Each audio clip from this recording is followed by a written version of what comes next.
What is up for the second time? Hopefully you guys didn't jump in on the first one. My internet kicked out, but I'm back. Let's get it rocking and rolling. So today we are actually this is a question that I got about like, hey, how do you handle parties? We actually went through like a full SOP on what we do and what we don't do. And I was like, let me just use this example as kind of a coaching moment. There's like 6 or 7 of our like internal policies that we use almost daily. I'm going to go through each one of them, why they're important, why you need them, and then why you should create them afterwards. Full disclosure, you can purchase all of our playbook, our entire SOPs. I can send you the link. It is instant access as soon as you buy it, and it's literally a copy and paste of everything that you would need. Disclosure, it is not cheap because we put, probably 250 hours into this playbook. And then there will be some tweaks that you will need to make. But I wanted to kind of take this time to go through exactly what we do and kind of our most used one. Let me share. So this is STR Q&A. We do it Wednesday at 6. If you have questions about hosting, making money, projections, like listing audits, drop them in the comments below. I will answer them at the end, or if they're specifically about a point that I'm talking about, then I will answer them as we go. Let's get rocking and rolling. G Fry, what is up, my man?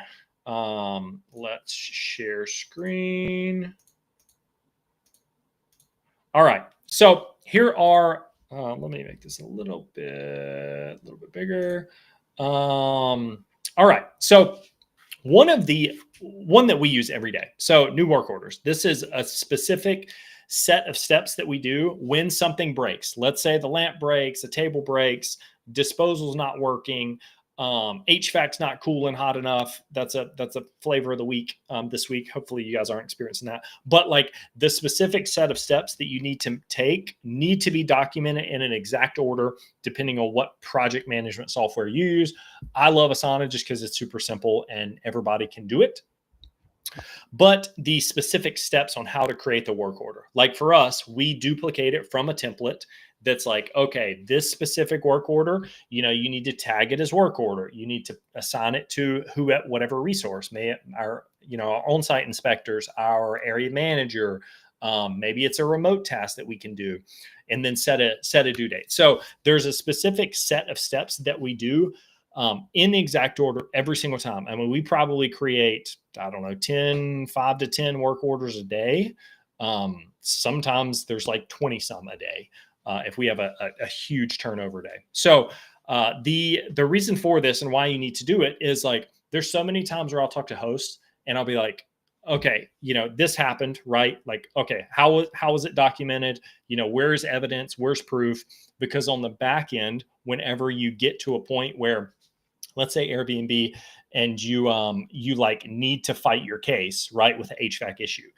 If you don't have the correct steps of troubleshooting and getting somebody on site or HVAC vendor, then you're going to pay for it on the back end where the guests are gonna be like, oh, I didn't have AC for 2 nights, like full refund, it could be $500. But for us, if we were like, hey, we documented on night 1, within 1 hour, we got a response to you. We need evidence, like we need photos, like here's some remote troubleshooting, you do X, Y, and Z, the entire process. So at the end, whenever guests inevitably come out with their handout, we have a workflow and a process that we followed from the jump that is repeatable and everybody knows how to do it.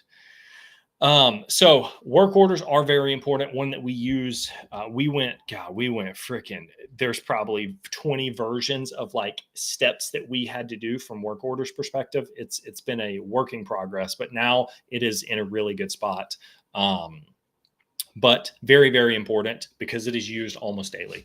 All right. Number 2, probably arguably one of the most important points because it is related to taking on a property and the specific set of instructions and steps to onboard a property the right way. I go into a whole detail of like what to do, what not to do on another video.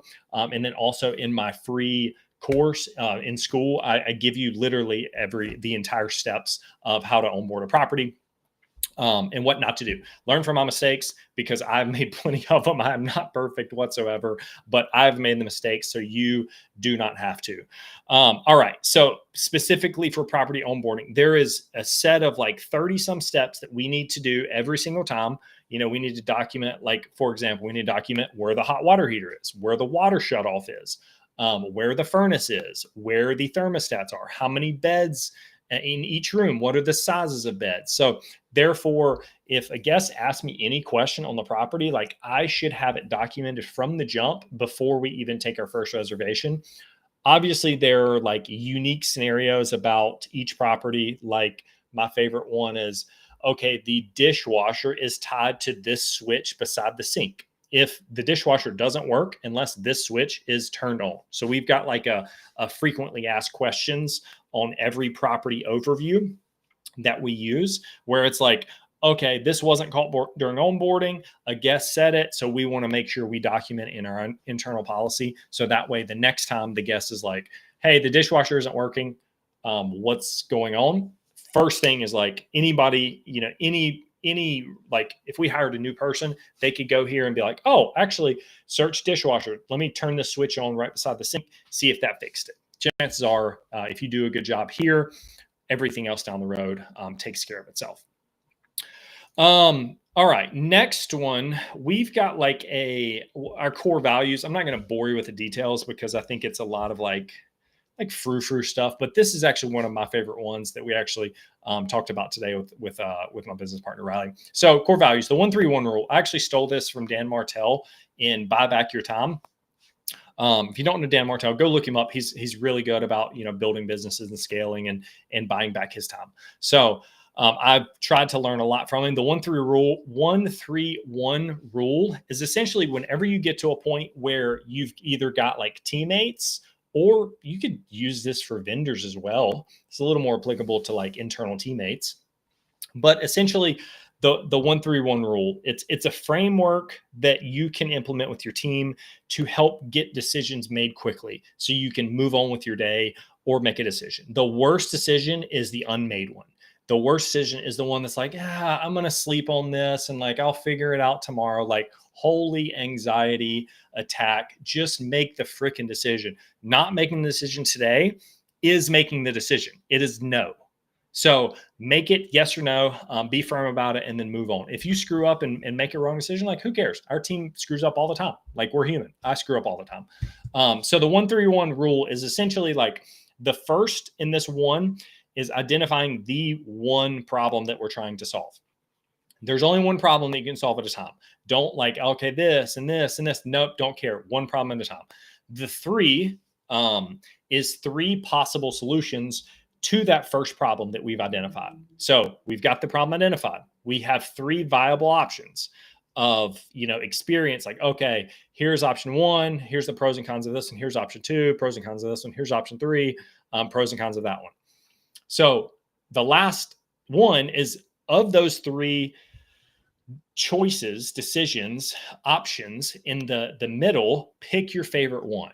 So this way, from like a leader perspective, the 131 gives you like a very quick synopsis. They have thought through the problem of like, okay, I've got the problem. I've got three possible solutions. And then this one right here, one of those three is my favorite because of this X, Y, and Z. What that does, you're training them to fish versus just giving them fish. If you just give them fish over and over and tell them what to do and not make them kind of work through it, you have trained them to come back to you and continue to just ask you for the solution. Versus if you make them go through the thought and the exercise of the 131, they build the confidence to just make decisions. And over time, they're coming to you less, and they're just be like, okay, yep, the 131 here, here's why I went with option A. I think it, benefits this, this, and this. And it's like, okay, cool. Love it. I don't need to be involved. Thank you for saving me, 5 minutes of my life that I'm never getting back. It has been it's been awesome. Implement that one today. Take that one and run with it. All right. Party policy. Let's say Garrett, what's up, my man? Hope you're doing well. All right, party policy. This is actually one that came this week. Oh man, I forgot my water downstairs. This is one that came up this week with a potential. This is like kind of pre-party policy, and I'll kind of talk you through what I've learned from going through maybe two of these. Is you can't prevent it. It's really just when it happens, if you have enough guests, like people will throw parties, people will break stuff. Like it is going to happen. If somebody tells you they have never had a party, either they haven't had enough reservations or they're lying to you. We've probably had, I don't know, 5,000 reservations at this point. Like there's a couple that stick out to me very vividly. I can do a completely whole video on that, but essentially like what to do in a party. So one is like identifying. Let me actually take a step back. Prevention is like kind of pre-booking. What are you preventing? So that's a lot of house rules for one. I think that's probably the biggest party prevention. Some people do a security deposit. That's a huge party prevention. Somebody sees a security deposit on a listing and they're planning to like throw a rager.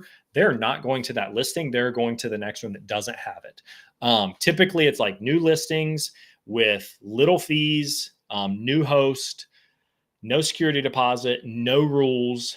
Essentially, like you have a target on your back if you don't do these things. So those are the really big ones that I've found of like pre-booking. So that weeds 95% of the people out from just not booking your place. They're just going to the next one.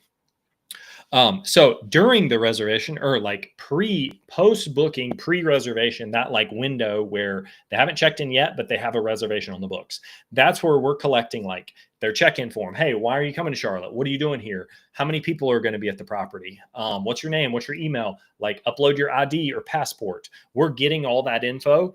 And once again, if somebody's like, I don't want to upload my ID, don't want to do it, like, or a third party booking where, oh, my sister's coming into town, like I'm just going to book it for, no, that's not going to happen. So this is the party prevention. Once again, we upset guests. But I don't care at this point. Like the rules were posted, you didn't read it. So you were going to follow our house rules or you were not going to stay at our property. I say all that to say, this is also, if you have a lot of these red flags before, like get them out, like let them go, let them book somewhere else. Like it is not worth the time and effort of like, well, they're seeming nice. Like they don't have any reviews, but the two red flags, I'm just going to ignore it. Not worth it. Now there are times where I have probably, made good guests, cancel and get off the books because they didn't want to upload their ID. That's fine. I would rather that and get it rebooked by someone else and have another chance at another reservation. That's like, okay, yeah, here's my ID. Like we're good to go. Good reviews. So that's kind of pre-booking, post-booking, before checking in. And then like whenever you're in the reservation and they have checked in, there's some things that you can do to prevent it as well. My favorite two are, they're actually pieces of hardware. Ring camera. That's probably the easiest one. Doorbell ring camera is by far the easiest one. It's the cheapest. It's like super easy. Like just monitor it and make sure they don't have, 30 people coming into the house. You can set up alerts. Like we have all that crap turned off because we've got, 30, 40 properties. But for like a small host, you got one or two, like, you're self-managing, like this is going to be your best friend. That's number one, ring camera. We do front doorbell ring cameras. Sometimes we'll have like a back camera or like a side alley camera for the, parking and things like that. So we can get different angles. One red flag for cameras is if your ring camera goes offline, then that is a huge red flag. The smart guest is unplugging the Wi-Fi before they do anything. So we have in our house rules, if the Wi-Fi is unplugged or the ring camera is unplugged or the Wi-Fi is out. So we'll like see, okay, ring camera's out, Wi-Fi is out. If there's not an outage, we're messaging the guest. We're calling the guest immediately saying, hey, can you just go and, unplug the router, plug it back in, make sure everything's good to go. Send us a photo when it's done. That's a huge red flag. So we do not play. That's going to be your first step. Second step is a minute noise monitoring. It's also a smoke detection piece of hardware that you install. You can connect it to Zapier, your property management system, you can do some all kind of fun and crazy automations. But for here, we're just going to keep it super simple for you. What that does is whenever there is, they measure in decibel levels of minute noise monitoring. So if it meets a certain threshold, I think it's like 80 decibel levels. Like if it's over that for more than like 5 minutes, it's considered like, hey, this is a loud music going on for a long time. It's not just like one huge spike that somebody dropped a pan or something. It's like loud music for an extended amount of time. We actually have an automation set up to whenever we get that, we text the guest, we message the guest on platform to document it, and then we also send it to our internal team members in multiple Slack channels. If it's overnight, we're sending it to our overnight coverage team. If it's during hours, we're sending it to our guest communications team and tagging the right individuals of like, hey, look, potential party here. Make sure we get on the phone with this guest, or make sure we document in writing. Hey, look, this is going on. Please, you need to stop this right now. So they're a good guest where they're like, oh, I'm so sorry. Like I didn't realize it was too loud. Like we'll turn the music down. Cool. Love those guests. Sorry for interrupting you. Enjoy the rest of your night. There are also guests where like they don't answer. We call multiple times. We contact Verbo, Airbnb. Like that's a whole completely different strategy that hopefully you never have to do there. But those are kind of the 3 steps of processes. The one thing to mention there, the minute noise monitoring, they do have smoke protection as well. I'll write these in here. Ring camera, minute monitoring.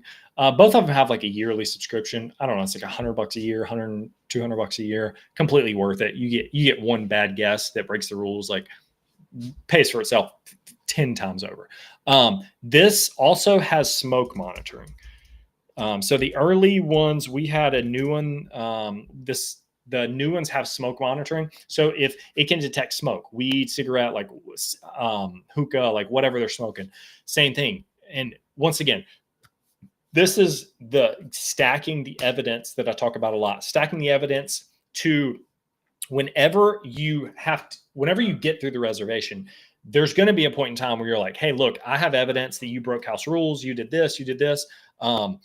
And you want to either file something with the guest of like, hey, look, you broke our $500 house rules, smoking violation. We have proof. We have a noise monitoring to verify that was broken. Like you can download that report. You can send it. It has been a lifesaver for us 1,000 times over.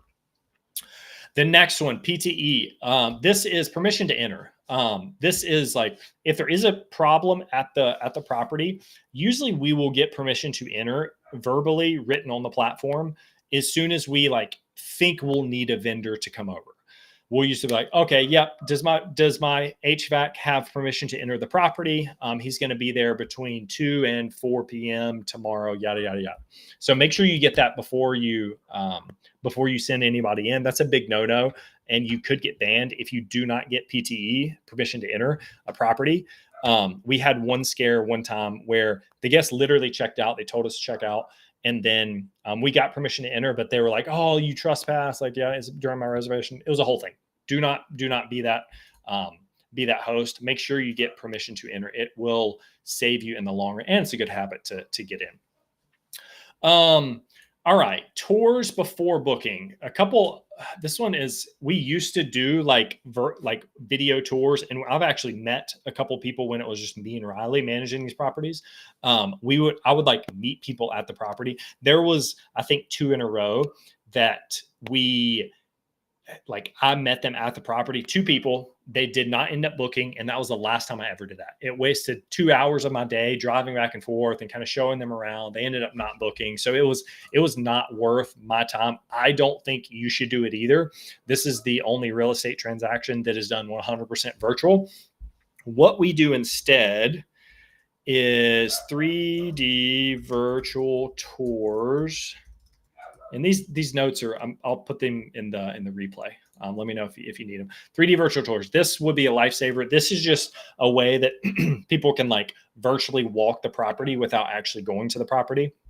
Once again, this is an additional cost, but I think it has saved hours and hours of my time, my team's time, and increased bookings as well. So there is a ROI here.